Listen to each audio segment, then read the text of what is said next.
What's up? What's up? Oh, what's up, Spencer? How are you? Doing good, buddy. How are you doing? Good, man. Was just watching your stream. You have been having some great guests on that underdog stream, man. Amazing content you're producing. Oh man, thank you. Thank you. I really appreciate it. Yeah, I was so happy having Ryan Bloomfield on with me last night and then Billy Jones tonight and then Sheep coming up on Tuesday, the other half of Stacking Dingers. So yeah, man, I appreciate it. Yeah, you guys some of the conversations you guys were having, you guys are high level on that contest. I want to pick your brain about that five pitcher build I think you were talking about. I'm gonna go with that one next time. I'm gonna see. Anyway, good knowledge on it. Thank you, bud. I'm trying right now. Let me tell you what I'm trying to do. Change my mindset. I know. I'm not even gonna talk about it. I know you're shifting gears. I'm trying to shift gears. So it is my pick. So have you already talked about what we're doing? No, we happen to be in a DC together and we happen to get back-to-back picks. And we're basically following kind of the same strategy here. This is the draft board. Both of us have shortstop, outfielder, relief pitcher, and 2 starters, which leaves pretty flexible in this 15-team DC. But we're coming in here to the 6th round right now, where it's kind of can get off the chalk, and you kind of got to decide which way you're going to go with your team. You have to make some decisions that will affect how you move later on. So I'm interested to see what you're going to do here, because in these early spots, you might be kind of pushed into taking some value that doesn't really fit what you want to do, but you might have to take that value. So I feel like that's where I'm at with the number 3 pick here in the 6th round, and you have the 4 pick. So I'm curious to see what you do. There's both hitter and a pitcher that are available that can fill out team build. There's positions here. There's a lot of players that could help teams. Also, thinking about going into the short side here and what the guys in the 1 and 2 are going to do. I can't really tell. Their teams aren't filled out. I don't think they'll take another reliever there. There's not really another reliever to take. But yeah, so the top players I'm showing left. You see, I don't quite have it set up, but let me see. Top players I got left are these guys right here: Perdomo, Perez, Pavetta, Baldwin. These are the top guys I'm showing as guys that are on my radar. But you're on the clock with about 8 minutes, so I'm not sure which way you're going to go with it. So you're definitely right. So I got 8 minutes here, trying to change my mindset. You just talked about the builds, how we both have very similar builds. Let me at least tell you this. I know I'm going hitter, okay? This much I know for sure. I went 2 pitchers with the last 2 rounds, specifically so that I could set myself up to go hitter in these next at least 2, if not maybe 4 to 6. I mean, we'll see when I dip back into pitcher again. I just know this round is about to be a hitter. Right. So the top person on your list is the top person of the ADP, and it's what I'm ultimately debating about right now with myself is Perdomo, because I have Trey Turner already, so it's not like I need another shortstop, but Perdomo is potentially such a good 5-category locked everyday job that I'm trying to decide between him or Cody Bellinger or Vinny Pasquantino.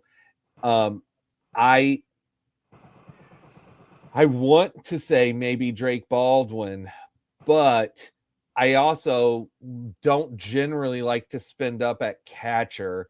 I prefer here with having the 2 hitters that I have of Juan Soto and Trey Turner to add either a bat like Vinny P, who I think could help me in every category other than steals, or Bellinger or Perdomo, who I think can help me in every single category. Right. Now, Bellinger is the one that I'm leaning. I will tell you.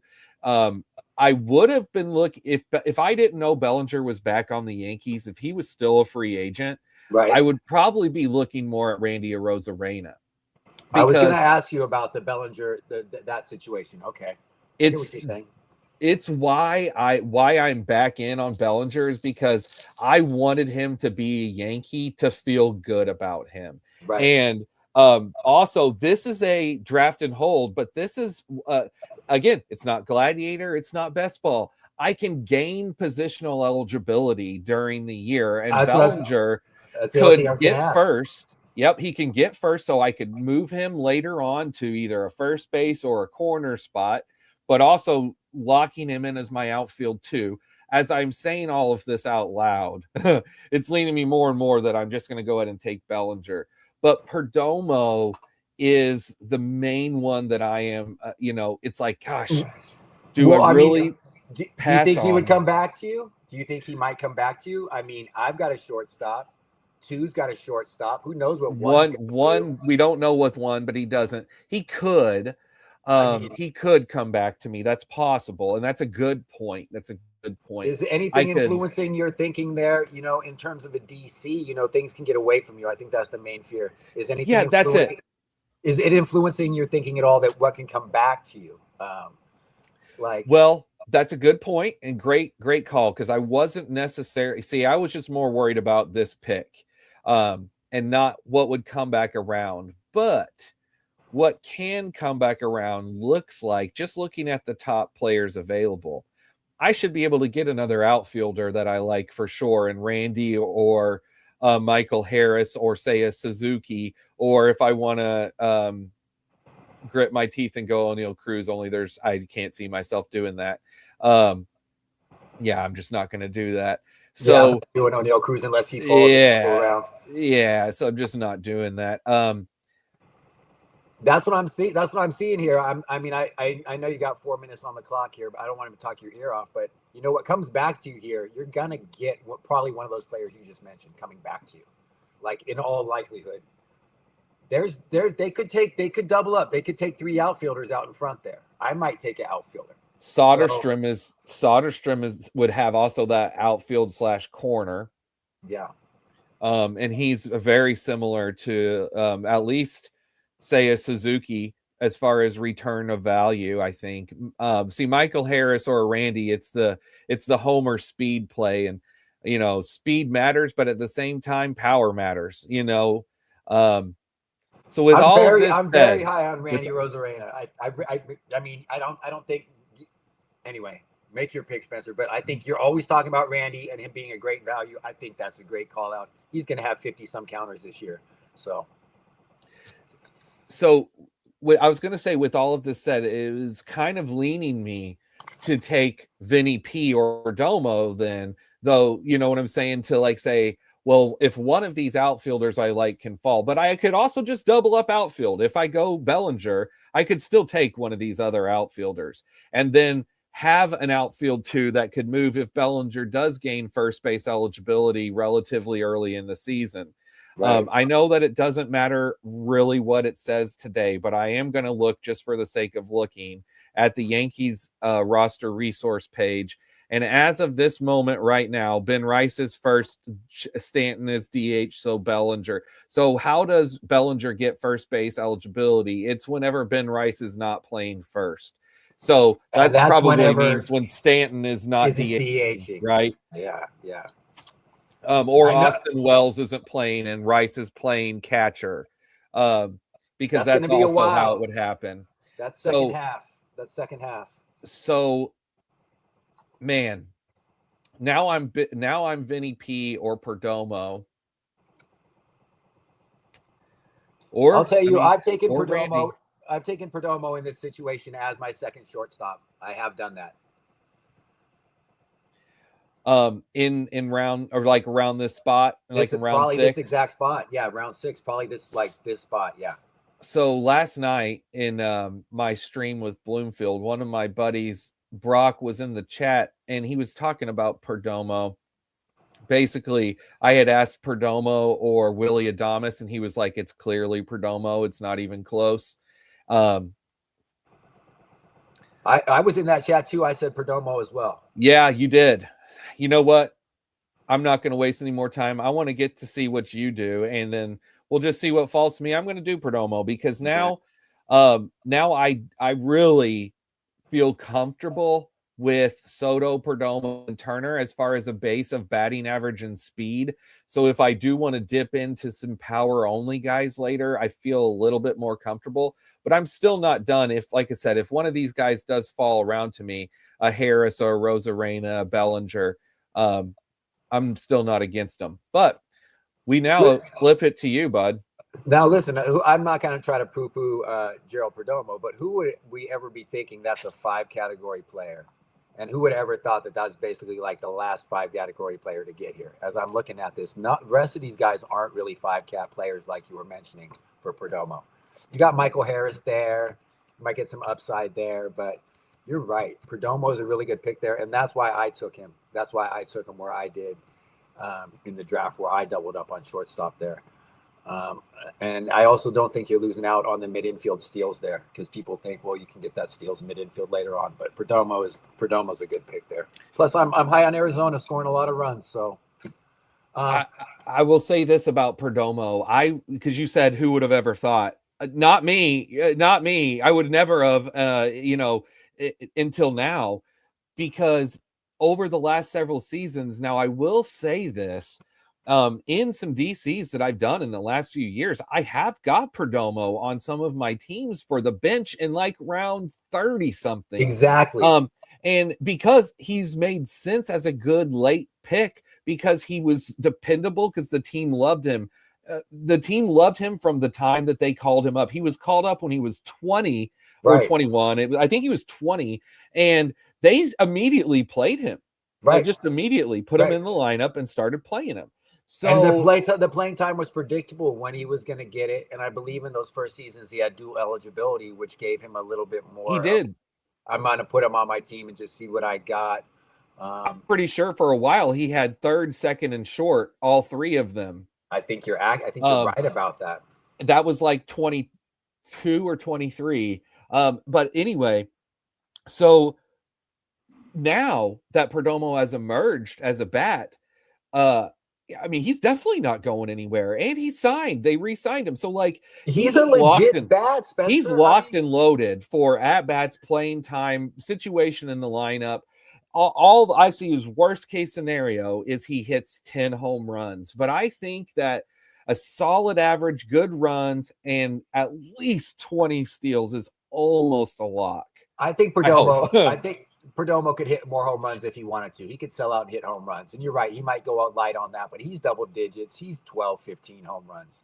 So, man, I don't know which route I'm going to go here.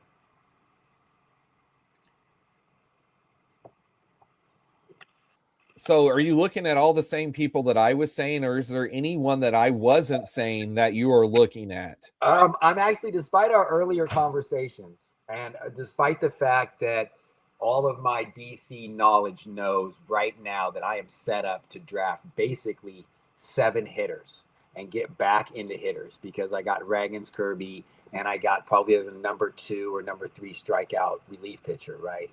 So I feel like I could sell out and not draft pitching and go all hitters right here. I actually think I might go arm. I actually might be the guy who just goes 4 arms right here. Like a pivot? No, not a pivot. But no, just change it up. Sneak in this arm right here and just be like, is it Pivetta? Is that the one is he the highest arm on your sheet? Listen, I came into here and when I saw it was you and me back to back. The highest arm on my sheet is Yuri Perez. So it's Pivetta. Oh, okay. Perez. All right. Oh, so I'm looking at it now. I see it on the computer now. Yeah. So when I'm coming in here, I'm like, well, Spencer switches up and goes arm. I'll still get an arm that I might go with. In terms of what you're talking about, 5-category player, like your starting pitcher is never a 5-category player, right? But a starting pitcher with damn near 10 strikeouts in 9 innings, that's almost like the equivalent of a 5-category player. And so that's the way I see the top 2 pitchers right there. And I know as I look down, as you look down, who else you going to get? Who's going to have that? Your next pitchers are a tier down. Those are the last 2 pitchers who are in this tier of good pitchers, who are, there's tier 1, the first 3 guys, then there's Sanchez, Logan Gilbert, those kind of guys. And then there's this next tier, right? And these are the last 2 guys in that tier. And I feel like they might have even fallen a little bit. What's their recent ADP? 84. Yeah, so we're down here at 9. Wait, that's your team. I put it to your team. Okay, let me put it to my team. So I'm going to be making pick 80, 88. So they've even fallen a little. And in terms of like what I was asking you, I wasn't trying to ask a leading question, but why I was asking you, who do you think is going to come back to you? I'm like, man, why do I got to double up on bat right here? And it's different for me because I'm in 3 right here, in 4 instead of 4. It's way different on who's going to come back. There's now, I mean, I only got to count these 2 guys in front of me, and they're not going to take 5 of these outfielders. It's impossible for them to. So if I went arm here, I can get one of these bats that I covet coming back to me.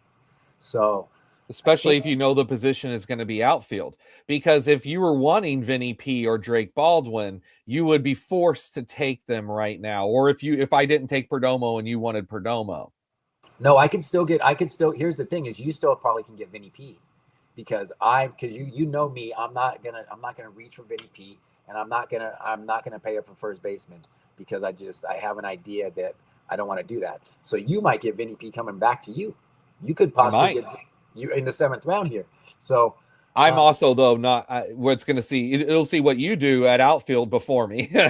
What? Right. So I'm saying like that's why I was asking you. This is where it's really nice to have these to have these picks here into this corner because you can kind of control it. So I think the smart move for me here is to figure out if I'm going to go with Nick Pivetta or Yuri Perez. So.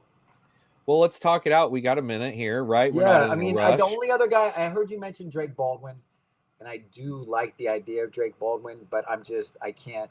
There's not enough value there for me. So let me ask you this: you said this is your 3rd DC, third DC, yeah. Third so DC. you have 2 completed. Two completed. Yeah. What did you do at catcher with those 2 that you've already completed? I didn't punt catcher, but I didn't love catcher. Let me see. Oh, I don't really have it open. They just updated numbers, so none of my files are in. I didn't know if you just remembered. Like, did you spin up or did you my highest catcher was Goose. My highest catcher was Augustin Ramirez. Okay, and then I didn't spend up for catcher. I went 1 mid catcher and then 2 not before the end catchers. I don't think catchers return in a DC. I mean, the only reason I ask about Drake Baldwin is the pairing there with the other guy, Sean Murphy. Like I think about in DCs, I think about pairings and the value on the backside pairing and how you could get value on Sean Murphy later, and maybe kind of like what that smart dude was talking about on your underdog stream. Like I set it up for me now, so I get it. I got this value at the back later. That guy was talking some complex, like kind of like shadow boxing type of strategies. So that's why I do think about Drake Baldwin and Sean Murphy. But because in the DC, because then you can feel good drafting 4 catchers if you know you're drafting a backup catcher who both of them are going to DH. So that's kind of one thing I think about. I don't know if that's correct, but if Sean Murphy were to DH and they were both get some DH at bats, I mean, dang, then you're done. Then you think about how many home runs those 2 catchers will get you. And if Sean Murphy isn't your second catcher, if that's your 3rd or your backup, your later catcher, you're feeling good about it because he's not going in the first 23 rounds. He's not going in Gladiators. So that's kind of the other thing I think about in terms of Drake Baldwin. But I don't know. That's why I'm curious about him. Also, he's a young catcher, that could show out. But yeah, I do think I am just going to take. I want to take Yuri Perez, but I know the smart move here is to take Nick Pivetta. So I'm gonna take the win potential of Nick Pivetta, and just the provenness. I want to look at something just real quick before you click the button. Have you clicked the button? No. No. Okay. Let me real quick. I want to pull up my Nick Pivetta page. I want a refresher for myself before. I just want to talk out Nick Pivetta because I feel like we both know exactly who Yuri Perez can be. Exactly. It's can be because we've not fully seen it. We've only seen spurts, whereas we've seen Pivetta for multiple years now. If I wonder real quick, TDK. Yeah. I want to try something if it's cool with you. I want to try real quick. Yeah. I wonder if it will let me share this. Oh, let's try it. Oh, I see it, Spencer. Let me see if I You can see it? add to stage. Oh, this is dope. Oh, Dude. but wait, no, that's the okay, but that's not okay. But That's let me take that off. Remove. Okay, Let me hit remove from studio, okay. and then let me present. And okay, I got it because I had uploaded that previous. Let me just go pull up Nick Pavetta. Cool. This is Starting cool, picture. man. We're figuring out this StreamYard together, brother. Right, absolutely. This is the first time I've done this. Okay, here it comes. It says processing. Okay, there you go. You should have it now. Okay. So can you? I wonder, can we zoom in? I can't see it all the way zoomed in. Let me see if I zoom in on my end if it does anything. No, because I have to zoom in. I have to zoom in my spreadsheet quite a lot to zoom into it. Okay, send me that file and maybe I can zoom in. Okay, yeah, I can do that. I'll just say real quick, because you can actually see from looking at it in the overview here. So you see where it says there like the previous 3 seasons and like the percent of the weeks? Yes. Can you see that number? I can't see it. I got bad eyes. Okay, okay. Let me just say what it is real quick, and then because I don't want to worry about this too much longer because we can get back to it. But this is what I wanted to point out. Sure. So Nick Pavetta, and I'm glad that I looked at this because now this is a page that I made for best ball breakdowns. Okay, this is for myself, and I have one of these for every player. Yeah, I've shown some to you. These are amazing. So on this sheet, out of the last 3 seasons, Nick Pavetta has had a impact week. So basically, there's a line where they either are impactful for you or they hurt you. Okay. Right. Okay. And that's where you see this breakdown here. And Nick Pavetta, 25%, 25%. That's 50 plus 10. That's 60 plus 4. So 65% of Nick Pavetta's weeks for the last 3 seasons have been positive weeks. That's good. That to me says enough because with Nick Pavetta, as far as his consistency, this is what I was wondering in my mind. How consistently good has he been for the last 3 years? So that's your consistency just last metric. year. So this is a consistency metric based off the last 3 seasons. Okay, I like that it's based on the last 3 seasons and you weight them all the same. No. So it's not weighted all the same. So if you see each different category, as you go, again, it's hard to see with it not being able to be zoomed in. Right.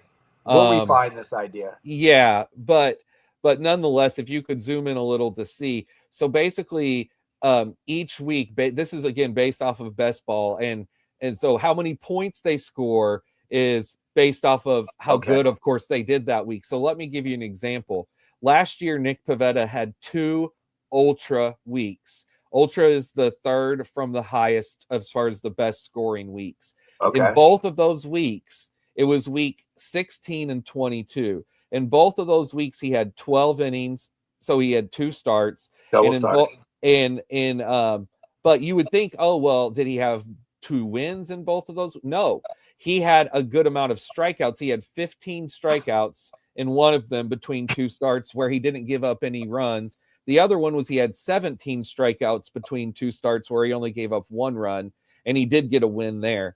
But like wins, he's basically, it looks to me like before the 13 of last year, it's hard to ask for more than 10 based off his career. Now, that was before he went to San Diego, and he obviously had the best year of his career last year in San Diego.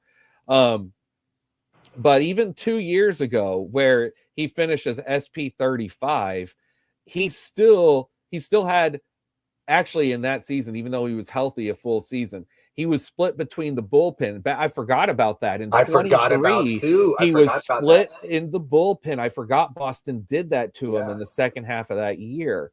But nonetheless, he still did well, is my point. So for 3 years, so I think that Pavetta is a consistent option. That's ultimately the whole point of this. And that's why if I'm going to go pitching here, if I decide to go pitching, First of all, these are great. I want to get more into this with you and why you, the metrics, why you have that understanding of this is why I value that metric.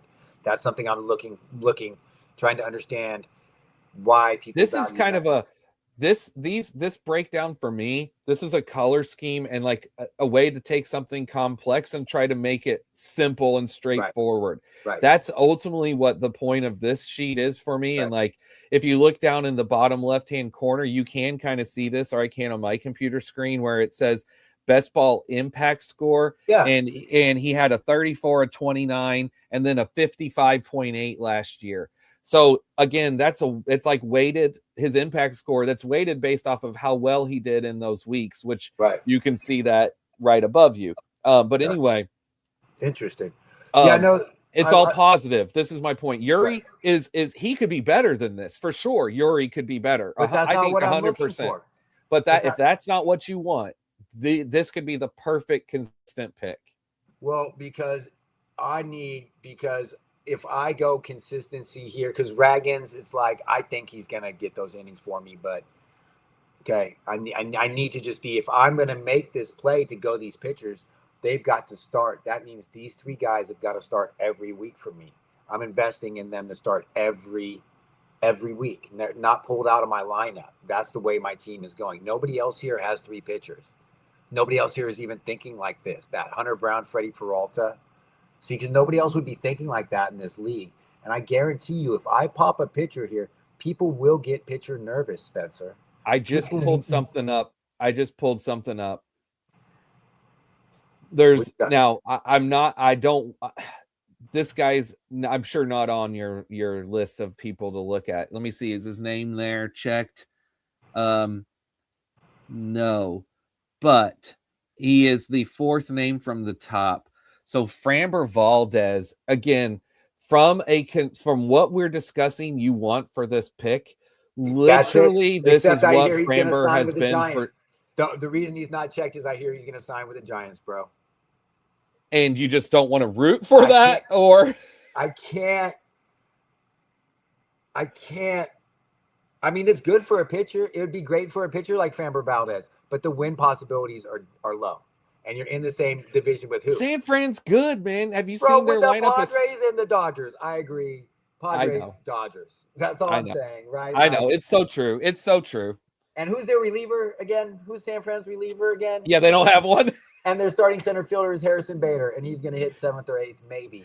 So yeah, they don't have one. But Luis Ariz, baby. Hey, I was going to tell you about that. That's a good landing spot for my boy. It is. He's getting second base eligibility now. That's going to be huge. Talk about it. Don't let these people know. That change, honestly, it changes the game for me. Whenever Luis Ariz with first base eligibility only, I do not want him. Second base, where especially in a DC where I can throw him at middle and I can move him between middle or corner or utility or second or dude, it changes it. He's a way more valuable player in my mind for DCs than, well, again, I'm still not drafting. Well, let me tell you, I paid $1 for him in the Bubba and the Bloom DC auction. Oh, and beautiful. Everybody laughed at me, and I was in the chat like, because they don't like him. Bubba and Bloom, they don't play that. They don't play that kind of player. And I was like, no. You guys will watch this. You will watch this $1 Luis Ariz payoff.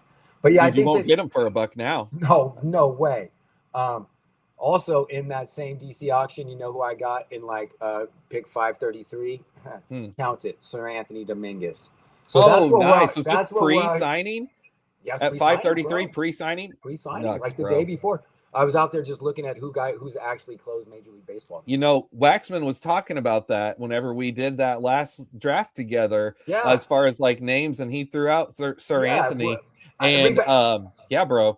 He was saying I believe he said, watch John Fish draft Sir Anthony in a gladiator and win a gladiator. I think that's what it was. I think that's exactly what he said on some crazy stuff. But we all were like, well, you know what? That guy's closed games at a major league level and has like 100-mile-an-hour fastball. So that's a closer, you know? So anyway, stoked on that. But right now, I think the right pick, as we talk it out and kind of just bullshit a little, I think it is Nick Pivetta, man. Nick Pivetta it up, but my friend, I love I'm it. gonna go Pivetta right here, and let's see if these guys come back around. Let's see if we can get a little fast action on the back. I seen him back on the seen him right here. See me Petrick. I got Pivetta there. I hadn't seen Petrick have a green dot on since we've been on, but who knows? Maybe now that he gets an alert. Maybe. But it's 11:35, and if he's a East Coaster, I have no idea. Done. But if he's done for, he's done. Even a lot of people here in the Central, like me, probably are asleep. You know me, I'm a late owl, and you're a West Coaster, so for you, it's just 9:30. 9:30. I gotta get my kid in the bathtub here in a minute. Oh my gosh, bro! I didn't even think about this until now. How brutal must it be having to be at 9 and 10 o'clock your time and knowing that everyone else is in bed and those no picks that are gonna happen? That sucks. Oh, or no, how about when people start picking and it's 6 a.m. out here? Like, yeah, hey, you wake up. Let's hope these guys make this pick tonight, or else I gotta wake up and be figuring out what's going on at 6 a.m. Damn, because that's when does the clock start? It starts at 8 a.m. my time, so 6 a.m. your time. Yeah. So yeah, if that clock starts and if you sleep till 8, then you could get autoed. You can get autoed real easy. It's like it's East Coast bias. All baseball is East Coast bias. Now, speaking of that, I'm going to go stack my queue just in case right now. 1, 2, 3, 4, 5. So I need 6 people in my queue. All right, let me see where you're at with your average usage here, Spencer. So let's see. Tell me what the TDK sheets. What are they? The only thing that's really prevalent here is like average how many innings and at bats you're getting. So you're right in the middle. You're 7 innings and at bats. I've got a little more innings and a few less at bats. What's your sheet say? What's your projection say on Juan Soto's steals? Let me take a look here. Your team 4. We'll switch this to team 4. That'll bring in Spencer's data. So this is now going to be your team right here. He's got 21 steals. Now I have added ATC to my sheet, and I've removed Steamer. So my sheet is now ATC, the Bat, Oopsie, and Fangraphs. I removed the Parallax because it is intended to limit at the beginning, just kind of mostly for Gladiator. So this is pretty much like the blended projections that kind of everybody is using this year, kind of blending the projections together. But yeah, your steals are showing out good, man. 21 for Soto, 27 for Turner, 21 for Perdomo. I mean, and then like a 270 average right there with the 280, the 270, the 260. So yeah, 278 average. Mm-hmm. So I mean, that's not bad at all, because you're also getting at bats there. All those guys have over 550 at bats. So good runs, yeah. That's what you mentioned about Perdomo, is he's gonna almost for surely always get those at bats, and that's a big part of him. And that's kind of like what I now I'm missing at bats, but I got innings pitched, and now I'm missing at bats. That's the devil's bargain I made right there. I do have somewhere I had starters K per 9. Let me see. My K per 9 is 10. Your K per 9 is 9.8. So we're still trying to maintain that up there, and we have relievers. So these will only become relevant later on. Hey, do you want to see a funny one I put on there? I do. I put an age one on there just for Bloomfield. Oh, hey, speaking of, because I thought of you last night during the stream with him. Something came up about James Wood, and he's anti James Wood. He is. And I gave him a little pushback because I'm not anti James Wood, even though I don't actually draft James Wood very often. Right. But you have drafted him. So obviously I'm not. I just want to know your answer as to why did you take James Wood? I mean, in this draft. Yeah. In this draft, I mean, that's what I think I was sharing with you before the draft started, that the reason I hate drafting this position is for the picks in the second and the third round. I don't like either of these picks. I feel so hamstrung into taking these picks. You took Munoz. You took the second closer off the board. I had to take closer. And sure enough, I was right, because the guy on the one, he double tap closer, right? If you would have left closer, I would have played a different game there, right? Right. Now, And then coming maybe back, he wouldn't have double tapped, or maybe he still would have. maybe he wouldn't have, maybe he wouldn't have, but I would have been able to get a closer in the third round, and it probably would have been Johan Duran, and I might have been cool with that. I would have been cool with that. I was expecting to be cool with that when I was thinking about what you were going to do, right? So I didn't really want to take James Wood, but I can't see another outfielder that people. Pete Crow Armstrong, by the way, fell quite far from where people think he's supposed to be in this draft, right? He fell deep into the fourth round, but in terms of a guy who can give you the home runs and the stolen bases and maybe not hurt you in average is James Wood. And I don't want to let an outfielder get away from me, because look, who could have I gotten back? Brent Rooker went early. Brent Rooker, Wyatt Langford. I'm not a Wyatt Pete Langford, Crow. and I'm not a Wyatt Langford, and there's no way that I'm taking Roman Anthony that early in the fifth round. I'm not even going to take Roman Anthony all year. I mean, I was really hoping that Jaron Duran would get back to one of us. I was like, could that happen? Could Jaron Duran get back to one of us? I was like, no, he's not getting back to me, because if he gets to Spencer's grabbing. I would have snagged him. Yeah. I was like, there's no player Spencer wants more to get back to him than probably Jaron Duran. But Mikhail Garcia was right, literally the one who went right before me. I was looking at him too. And look at your guy Estevez went there as well. So I was like, but in terms of like, do I like the James Wood pick? No. But am I hearing all this noise about his exit velocity and he's the guy who could pop off this year? Yeah. And when I was dropping my kids off thinking about that pick this morning, like I was like, how many times can you win a league when your number 3 pick is a 0? And I was like, it can be done. I was like, it can be done. Because it ain't gonna be no 0. I'll tell you that. It ain't gonna be no 0. But you gotta. Sometimes you draft these guys. Like, let me ask you this: somebody took Langoliers in the 3rd round here in this draft, and then they took Hunter Goodman in the 4th round. So you're right. So I'm like, I don't know. I don't like that James Woods pick, but what outfielder am I supposed to pick there? You did. I mean, here's the thing. You did the right thing. In my opinion, you absolutely did the right thing, because for every anti-James Wood thing for his second half, I can't get over for me as a drafter who's been doing this for 25 years, I've seen so many guys. Literally this year, 2001 was my first year. It's crazy. I'm really old. So there are so many guys that people get scared of that I think you shouldn't, whenever we've already seen him be a stud and he's still so young. He's locked and loaded in the middle of, it's a bad team, but it's an intriguing young bad team with a lot of interesting players that I'm kind of sneakily into. I've said I'm like kind of sneakily into the Nationals offense. I like other players on that team, and they're showing willingness to platoon their young guys to get opportunities for people. So, and I mean, I want a guy who could. He has the chance. See, the thing is, as bad as he could be, there's also a chance that James Wood is a back into the 1st round pick next year by Tatis.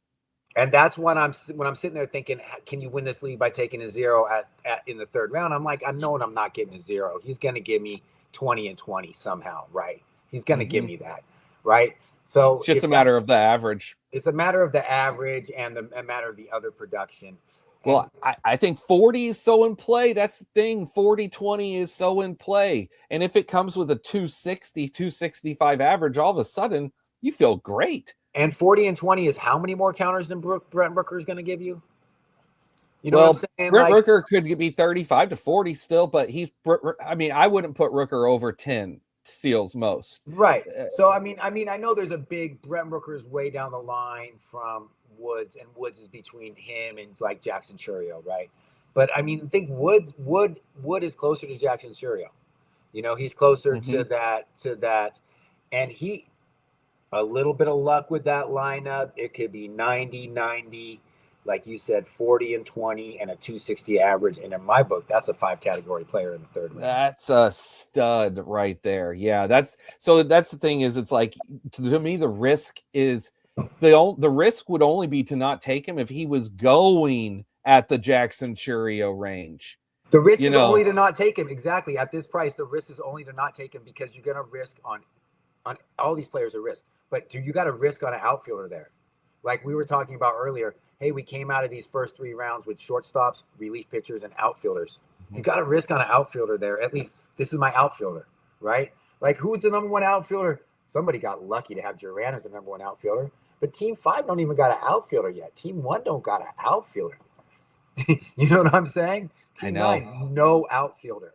You guys are hurting. It's going to be hurting. You guys are hurting. So and we are, both of us right now, with only having the 1, I could say we're hurting too, but we have 1 good one each. You know what I mean? But we're gonna get our second one. We know we're about to get our second one. And we both basically just talked ourselves out of trying not to get a 3rd one, right? Yeah. Because we both could have taken an outfielder of value there in the 6th round, and one of these other guys might have made it back, because there are, what'd you say, Bellinger? So you got Bellinger, Soderstrom, Harris, Suzuki, or Rosarena. Those are probably the 5 guys of value there that would get taken in there by any smart drafter, right? So really, by taking Perdomo, you would have taken one of those guys, you maybe could have gone 2 outfielders there. So it's like, because you have Soto, though, you're not tripping on that. Because Soto's if I would have taken Bellinger, I almost for sure could have easily got 2 of those outfield names that I like. Right. But I'm ultimately happy. I'm glad we talked that out. And I think that little turn there is a good run for us, where we're going to turn around, nail these next 2 picks, and then have a really, really solid base moving forward. Me too, man. And me too. And I hear the action happening at the house. I'm about to jump off and let you get back to your middle of the country evening there. But let me just say what you did there with that shortstop. And I just brought it up. There are 1, 2, 3, 4, 5, 6, 7, 8 teams that do not have a shortstop. Okay. So you just bullied people with that shortstop. There's another team that has 2 shortstops. So you talk about these guys getting nervous, and you're like, this is what I would be watching later on in this draft, when they get nervous for their shortstop, and like count on, like, in front of those 6, 7, and 8, they're in front of you, man. They're going to draft the shortstop, and you're going to be able to tell they're going to draft that shortstop in front of you there. Then that's just going to help push someone better back to us. That's how it's working. Anyway, hey, I like these little streams, man. Hit me up, I'd like to do this, jump on and do this whenever we have some of these picks coming up throughout this draft. It's fun. No doubt. Hey, keep up the good work on the underdog. Thank you. Seriously, I think you're bringing that the dialogue and that contest to a new level of competition by bringing the ideas that these other people have out in the open, and really just talking openly about them, which is what I appreciate about the way that you do these streams. Well, thank you, man. So, and I've told you I want you coming on with me one of these days. So one of these days we'll hop in one together. We'll link it up. Anyway, great. Brother, I'll talk to you soon, man. Hey, see you, Jason. And I'll try not to snipe you on this next pick coming back. All right. We'll see about that. All right, man. Later. All right. See you.